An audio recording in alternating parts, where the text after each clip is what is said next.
Yan, what's up mga kakamay?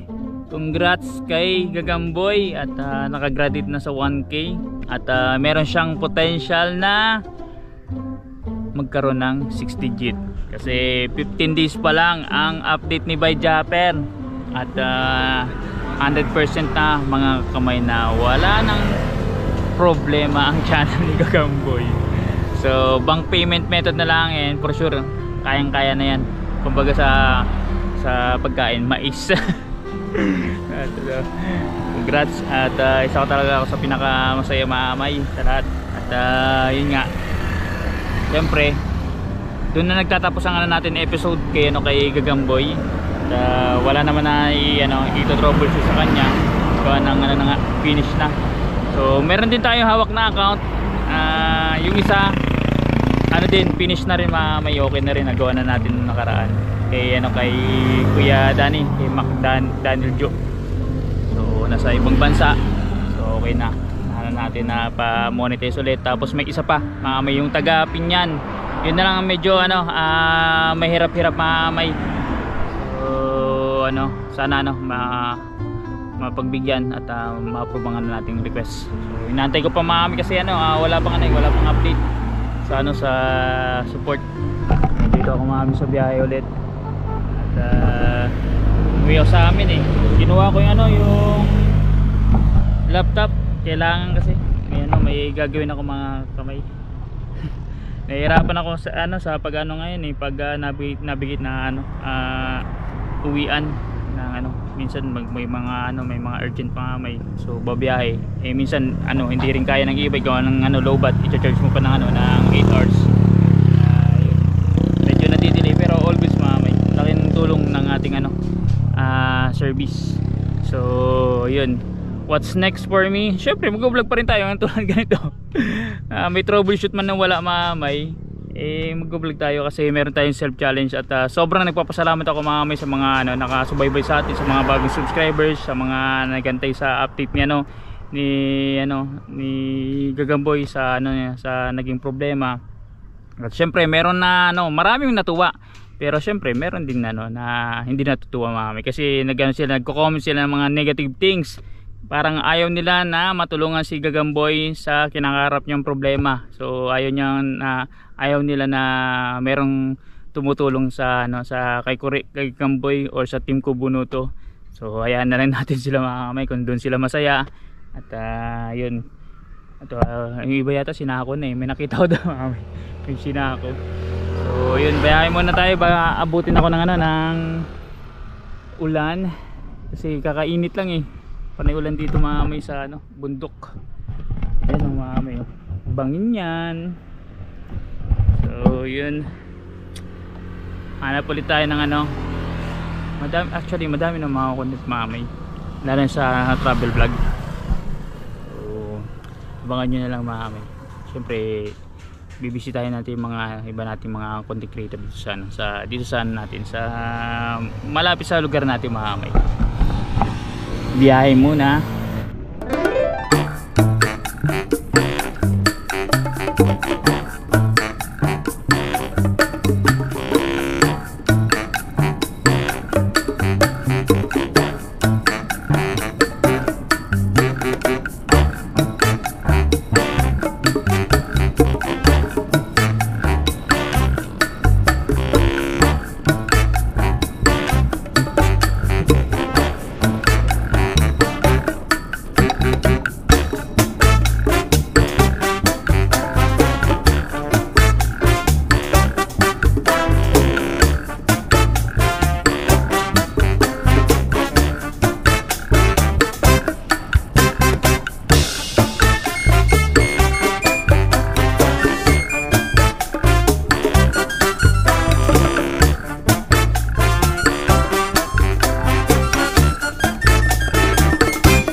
na pit stop.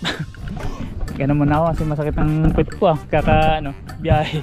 Balikan lang kasi ako mamay, may kinuha ko rin yung natin, yung laptop. Meron ako mga paggagamitan. Very important matter. Siyempre na rin yan, nandyan na rin yan yung mga natin, tinutulungan natin dito sa social media. So dito tayo mamay sa kung saan maraming natambay dito pag nadaan ako. Nagkakataon naman mamay pag nadaan ako, natitigil ako, walang tao. Pero mostly dito na natigil yung motor, tapos mga basta may nagja-jogging. Dito ako mamay sa sa may hindi kasi kita sa GoPro eh. Makikita kasi dito sa mismo sa harap ko actual yung Laguna de Bay, tapos syempre yung yung river papuntang Pagsanan Falls. So baba Pagsanan na yan yung bayan na yan. Dito ako sa tabing highway mamay.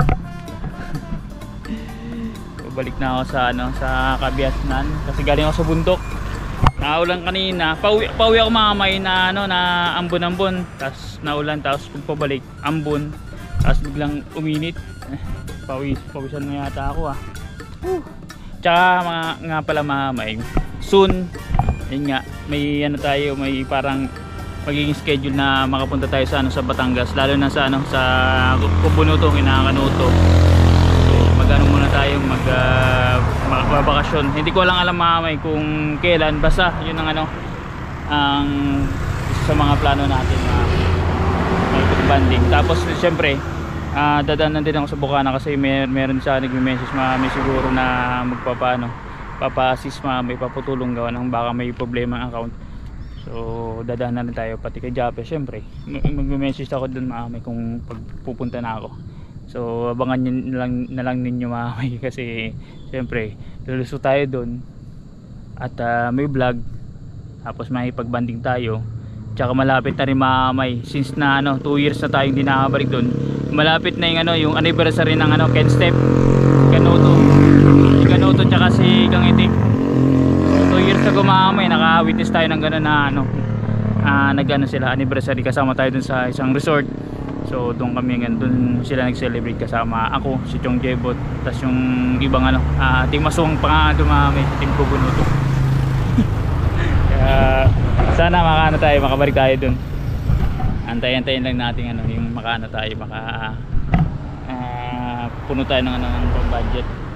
So yun, kung kaya nga lang ng e-bike mamay anytime makakapunta ako dun pero pag syempre i-convert din natin yan mamay sa gasolina itong na e-bike na to.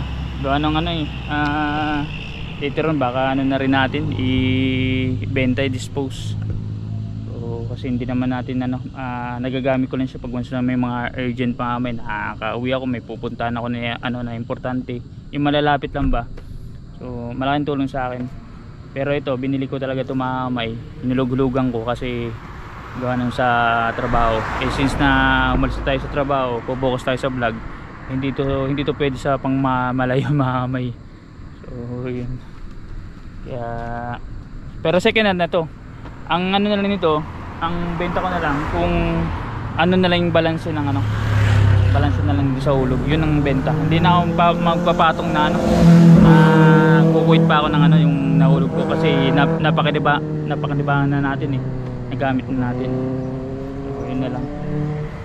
At pag once na nagkaroon ng budget, syempre magko-convert na tayo sa gasolina, motor na mismo, kasi marunong naman tayo magmotor mamay. Tumigil-tigil lang ako sa pagmumotor gawa ng syempre ilang beses din tayo na aksidente nung kabataan, kaya tumigil ako mamay. Pero sunod ko yata na hawak nung nasa Bukana ako mamay. Kung natatandaan nyo na bumili ng motor di ko alam kung si Kabugoy ba yun o si Japper, basta bumili ng motor, may excess na motor kasi nga magkakaroon ng bagong unit sa Batangas, doon sa Nasugbo, doon sa binibilan ni Japper, may excess na motor. Walang marunong mag-drive. Nakangkas lang ako nung kay Kuya Dang yata yun, or kay Kautoy.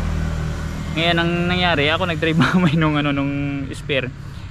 Akong mag-isa, dinrive ko pa balik ng Bukana kasi may bagong unit na ng motor kay Kabungot nga pala yun, yung yung pinang titrail nila, kulay green. Yun kay bungot. Kaya ako na nag-drive mamay. Hindi nga lang ito sa vlog at hindi ko na i-vlog. Nung wala sana eh, waste yung mamay vlog nun. Na-excite ako sana eh sa motor ni Kabungot nun. At the same time, ang lakas ng ulan nun. Pagbalik namin sa Bukana, talagang ano, basang-basa ako mamay. Kami lahat. Sila dumaan sila sa Buhanginan eh. Pumasok sila doon sa may BSU, sa Buhanginan. Ako dito ako sa may ano, sa may normal na daanan sa BSU. May sementado para mas mabilis ang ano. So baba na ako mamay, baka nantay na ako ng aking ano, commander. Suot mo na helmet. Right mamay, nandito na tayo ngayon sa bahay. Continuation lang to. Galing ako sa ano, sa bundok. Nandito na tayo sa city. So multitasking tayo mamay. Gawa nung nanonood tayo sa Premiere Kuri, may ginagawa din ako at the same time mamay. Nagluto na rin ako ng ano namin, hapunan. So hapunan namin is ano, ito, dinik-dik na patatas, mashed potato. Version ko lang, tapos blinange ko lang yung ano, yung beans ba to. Tapos ito mamay, yung parang ano to eh, yung sa Samgyup. Binili namin mga ano, mga siguro 1 week ago. May tira pa. Ginawa ko, pinakuluan, tapos linuto na lang sarili ng mantika para less oil. Hindi na ako naglagay ng ano, ng anything na oil para siya may steer. So at the same time mamay, ito yung napakita ko sa vlog na dragon fruit. Kaya nagdala ako mamay, may tirang konti sa akin na lang daw, sabi ni Mrs. At meron pa dyan mamay isa na tira. Ito, ayan, bubuksan ko to. Tapos meron pang bunga dun na pipitasin dun sa amin. So yun, ano kasi mamay, kaya ako nagluluto ganyan ng mga ano, ng mga pang healthy. Medyo nag-reduce kami sa ano, sa rice. Kumbaga half rice. Kasi alam niyo na, hindi na kami bumabata at syempre yung mga cholesterol level tsaka sugar level medyo nataas na. So pinag-iingatan namin yung sarili namin, gawa ng mahirap na may magkasakit lalo ngayong panahon. So kumbaga healthy living muna. Ako kasi dito parang chef cook. So yun mamay, bago tayo ano magtapos ng ano ng vlog, meron lang akong ano advice dun sa mga content creators, sa mga kapwa ko small content creator mamay. O malaki man na content creator o ano, o big content creator or small content creator. So sa mga proseso kasi mamay regarding sa ano, sa ginagalaw na social media, sa YouTube man, Facebook man, sa AdSense. So ano, pag hindi nyo kabisado yung pasikot-sikot yung proseso mamay, much better na isang kunin yung sa nakakalam. Magtanong-tanong po kayo mamay bago nyo ano, ituloy ko na yung ginagawa nyo ano, proseso kung may pinapagawa mamay yung ano, yung social media account nyo. So kasi mamay, mostly ng ano, ng natotroubleshoot kasi namin is medyo ano na, deeper na yung ano, yung problema. Kumbaga nagiging complicated na siya.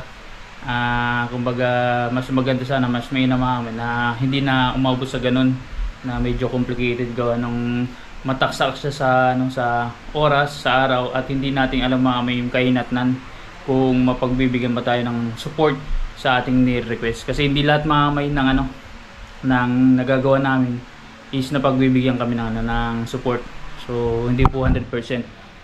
Kumbaga may marami ding sinablay mamay na kahit na nakatumbo ka dun sa gusto mo ano, i-raise na concern, na-disapprove siya mamay. So yun po, para at least mamay ano, awareness lang sa mga content creators. At the same time sa papasok, kasi alam ko meron yung papasok ng mga viewers na magiging content creator kasi na-inspire sila sa ano, sa mga pinapanood nila ng mga in-idol nila di social media. So ganun lang mamay, para at least ano, heads up lang, para at least ano, magtanong sa mga nakakalam, sa akin man, sa mga kilala nyo, sa mga kapwa nyo ano, content creator, basta na marunong sa ano, sa pag-troubleshoot or sa information kung anong gagawin sa social media account. So yun lang mamay, and yun nga, sub challenge, don't skip ads mamay. Sobrang thank you sa mga bagong subscribers at nanonood sa atin sa mga vlogs natin mamay. So sana yun mamay, see you sa next vlog po natin mga kakamay. Katin na.